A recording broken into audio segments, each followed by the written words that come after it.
நம்ம நண்பர் நடராஜன் கல்யாண் ஒரு கமெண்ட் கொடுத்துருக்காரு. ஜோதிட ஜாம்பவான் சின்னராஜ் ஐயா அவர்களுக்கு வணக்கம். ஒரு கிரகத்தின் திசை வந்தால்தான் அதன் பலன் என்று தங்களின் பல பதிவுகளில் கண்டேன். நன்று.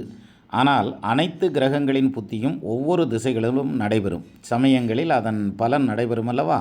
நன்மையோ தீமையோ விளக்கம் தர வேண்டுகிறேன். இதுக்கு பதில் நான் நிறையா சொல்லியிருக்கேன் சார். இருந்தாலும் நீங்கள் கேட்டதுக்காக இப்போ சொல்கிறேன்.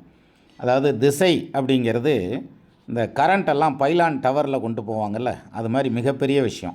அதனுடைய வோல்டேஜ் 24,000 வோல்டேஜ் அப்படின்லாம் சொல்கிறாங்கல்ல, அது மாதிரி. ஆனால் புத்தி அப்படிங்கிறது செல்ஃபோனுக்கு சார்ஜ் பண்ணுறீங்க பார்த்தீங்களா, அது மாதிரி.